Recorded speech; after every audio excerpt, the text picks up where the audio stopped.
Hello everyone, we're doing example 5 on page 642, still looking at chapter 24, section C, the standard normal distribution, or Z distribution.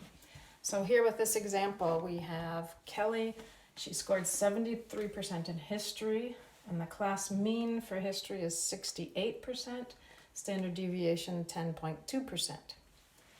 In math she scored 66%, where the class mean was 62% and standard deviation 6.8%. In which subject did Kelly perform better compared to the rest of the class? Okay, so this is important, compared to the rest of the class. This is where Z distributions are going to come in handy. Now, the key thing here then is the last statement. Assume the scores for both classes are normally distributed.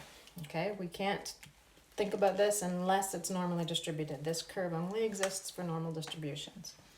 Okay, so if we think about what her history looks like, let's just draw a quick sketch. I said it's normally distributed. Okay, so with a mean of 68%, and a standard deviation of 10.2, which means one standard deviation away is 78.2, another one 88.4, and so on down here. That would be 57.8. Another one would be 46.6. If I did that right, goodness sakes, 757 minus 10.2, 57, 47.6. Okay, perfect. Okay, so basically that looks like that. And where does she sit in this on this chart? At 73%. So somewhere in here. Okay, 73. That's somewhere in there. All right. On the history side, let's take a on the math side, let's take a look. Math.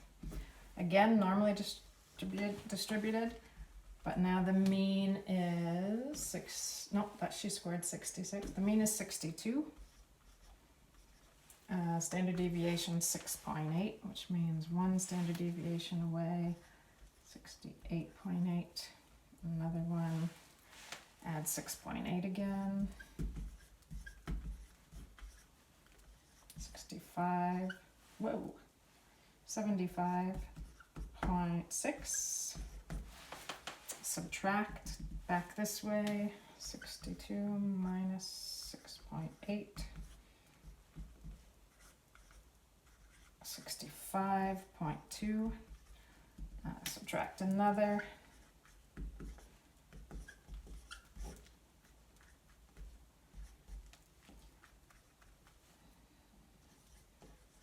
58.4.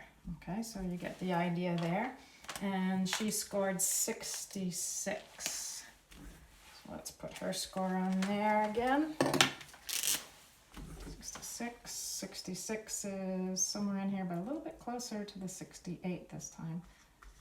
Whereas the 73.55, yeah, it's almost right in the middle of that. So based on this, just noticing that in between the mean and the standard deviation on the math side, she's closer to the first standard deviation away than she is to the mean. Whereas on the history side, she's really almost in the middle of those two. So that would indicate that probably math is going to be our answer here. Okay, but let's use math to figure out why.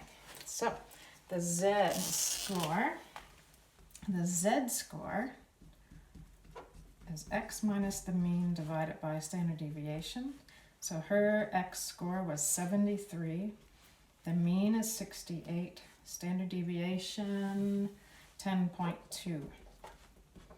Okay, on the math side, the Z score.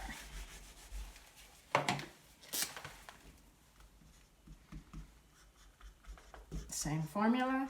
The mean is 62. Yes, the mean is 62, but her value is 66. Subtract the mean 62, divide it by standard deviation 6.8. And let's do both of these calculations on our calculator.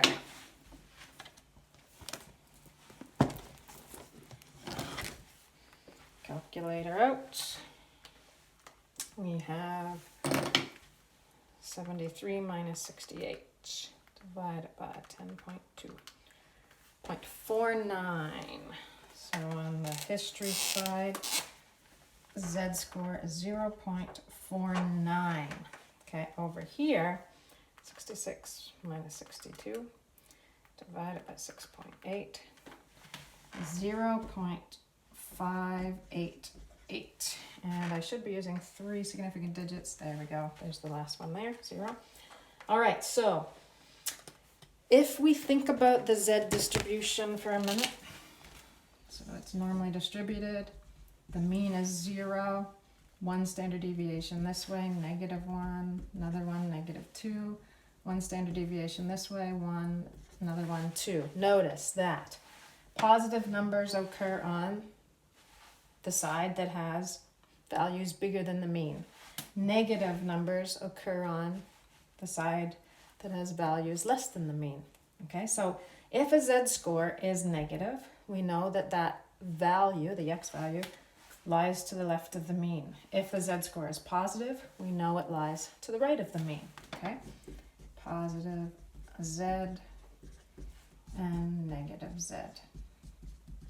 If we're talking about z-scores and z distribution. Okay, which then also means then the positive side, as we move to the right, the numbers get bigger and bigger. Well, the history number 0.49, that actually means that she scored 0.49 standard deviation, so almost half a standard deviation to the right of the mean.